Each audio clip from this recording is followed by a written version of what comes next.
Olá, hoje, ainda dia 24 de junho de 2015, quarta-feira, eu passei numa mostra, abertura de uma mostra de cinema na Embaixada da Venezuela.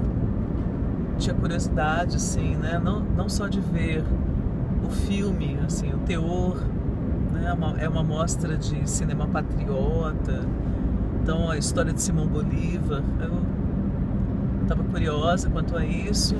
E quanto também a esse circuito, né, das embaixadas, outro ambiente, né, outro ambiente diferente dos que eu costumeiramente frequento. Aí eu fui com uma amiga do lugar onde eu trabalho, foi interessante, assim, nada de assim, deslumbrante, uau, impactante. Foi um programa normal, né, tranquilo.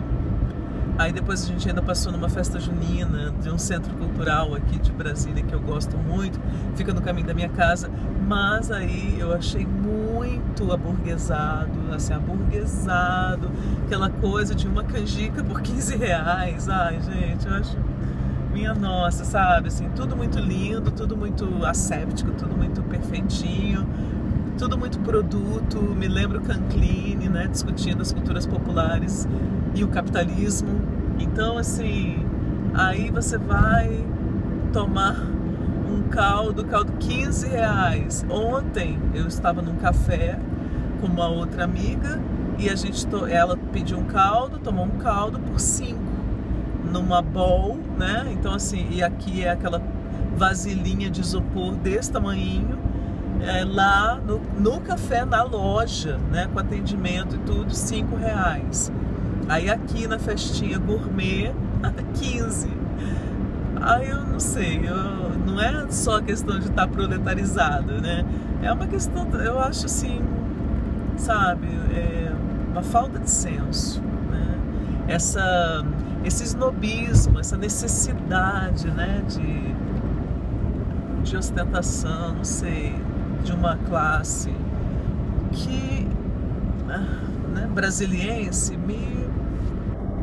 sei lá, não faz sentido pra mim, aí me intriga, eu fico assim, nossa, mas por quê, né?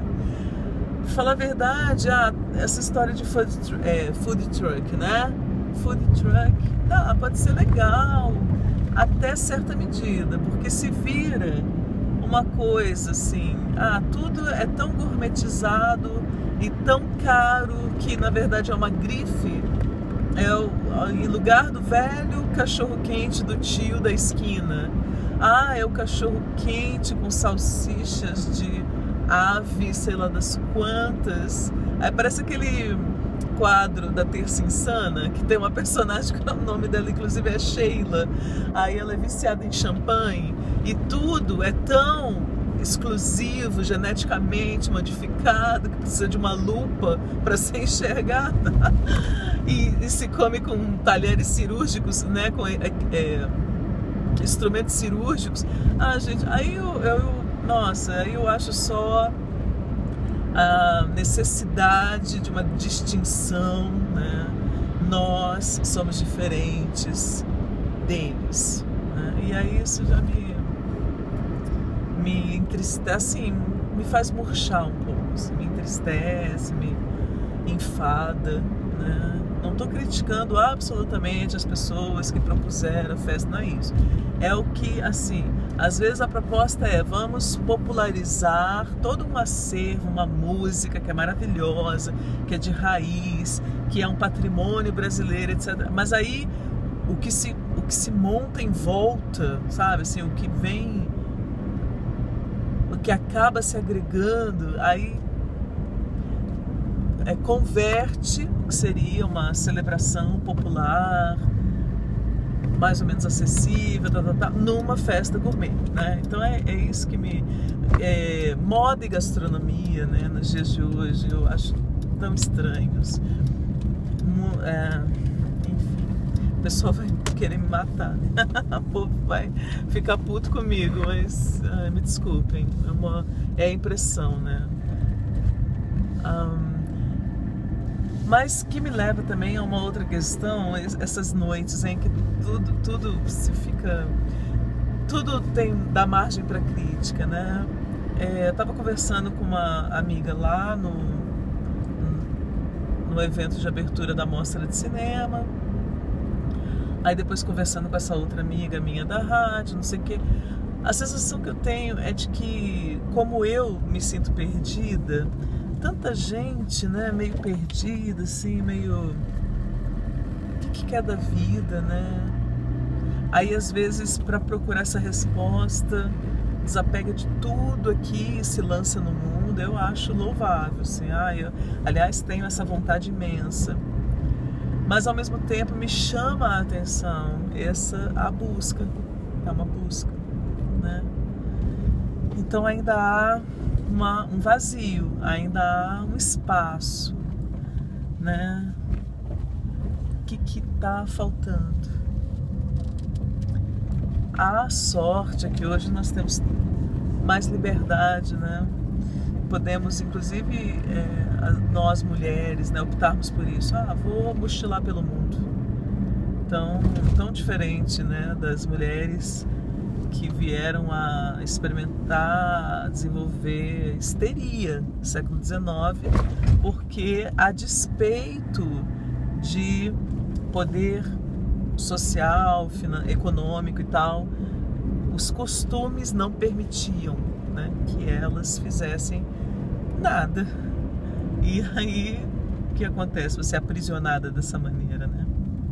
Então, por um lado, temos muita sorte de termos nascido nesta época, neste país, né, que dá uma margem para manobra,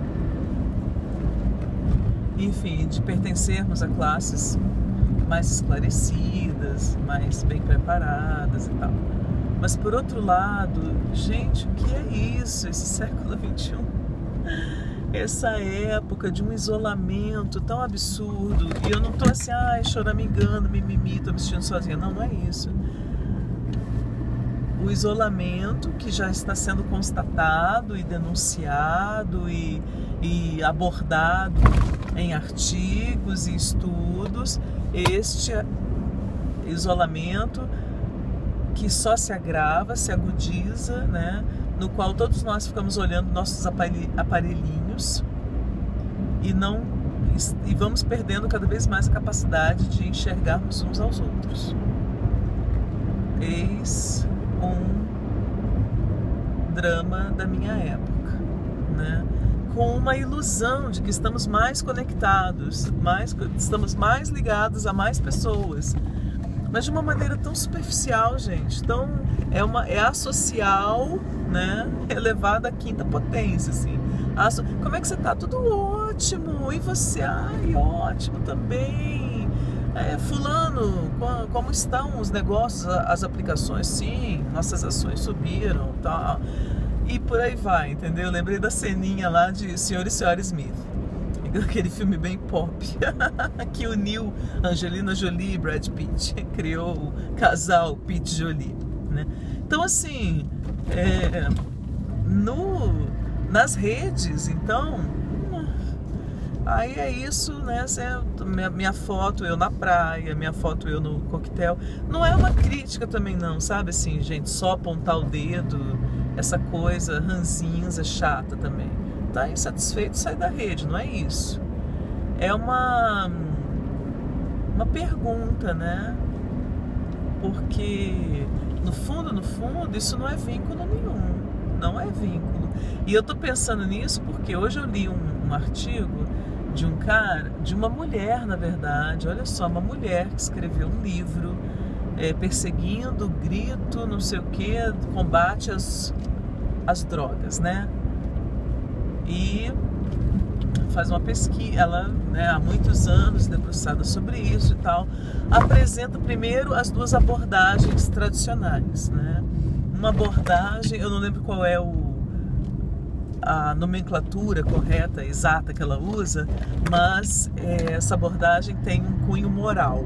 Então, assim, pessoas com uma falha de caráter, ou muito hedonistas, fruto de um estilo de vida, que caem no vício em drogas, né?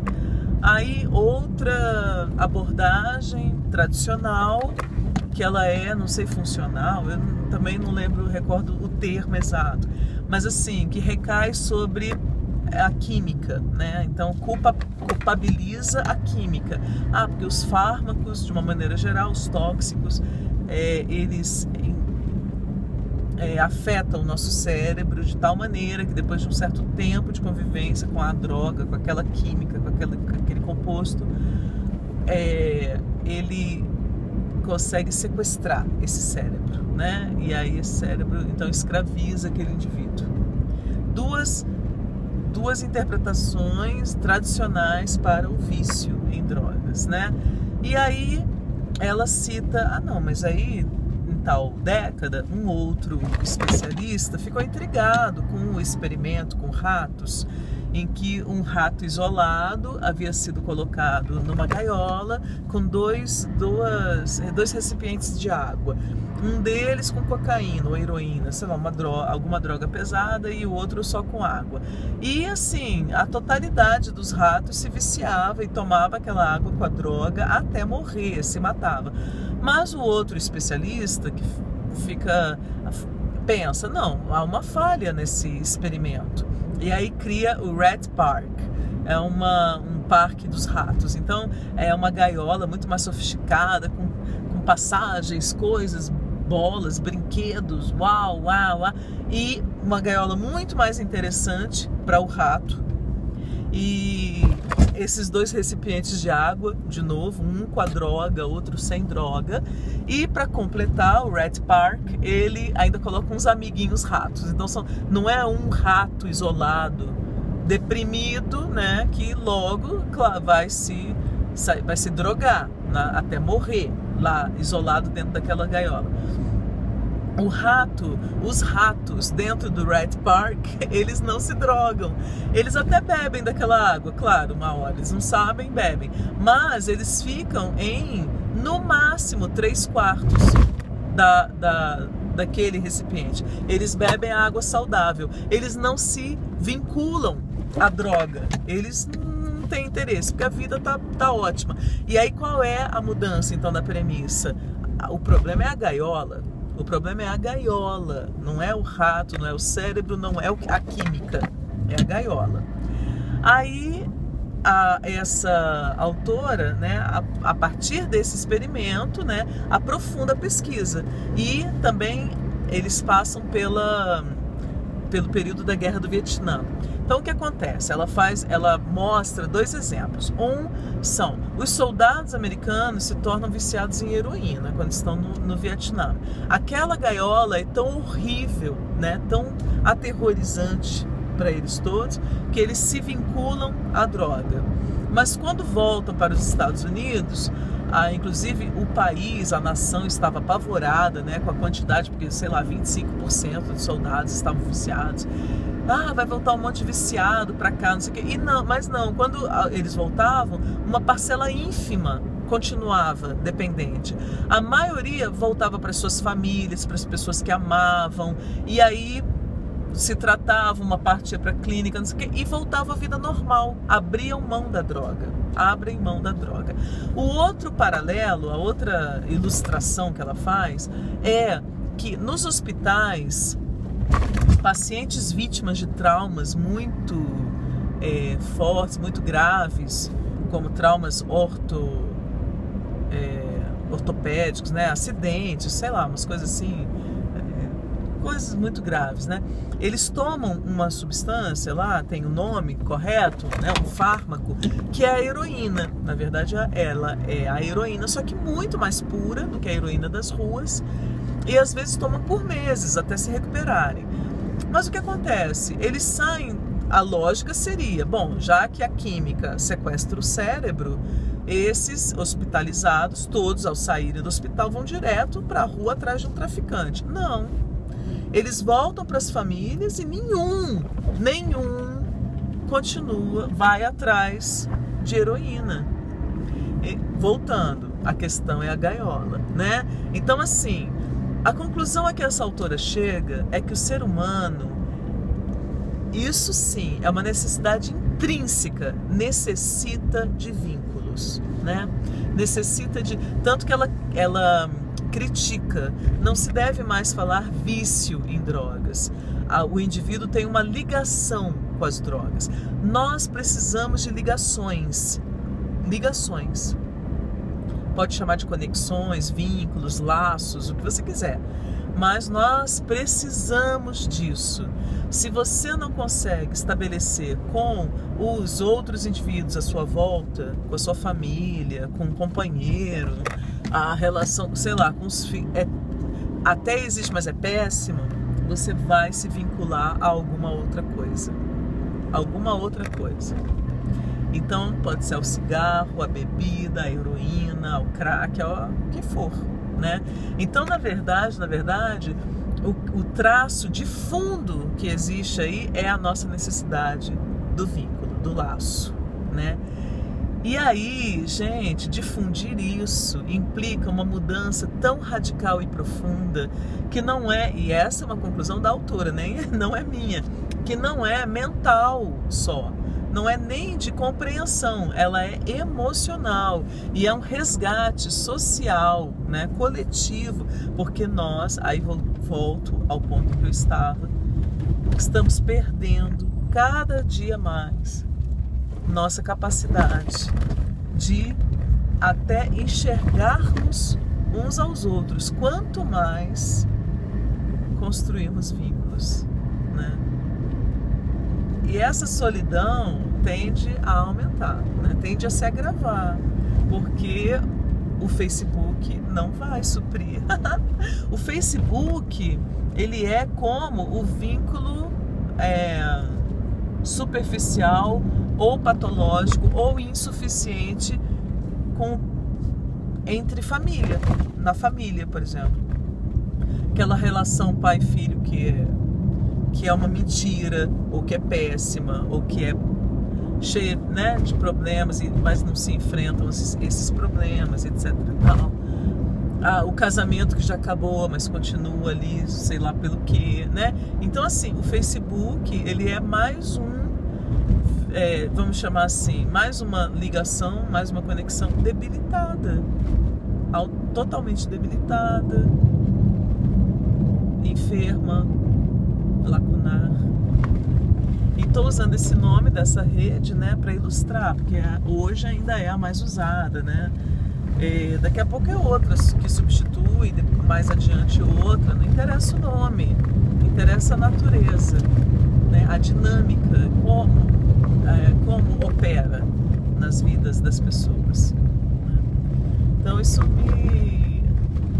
me afetou hoje, sabe? Eu fiquei assim, nossa, mexida. O artigo, ele fez todo sentido para mim. Falei, nossa, como tá correto isso. Incrível. E o que veio depois também.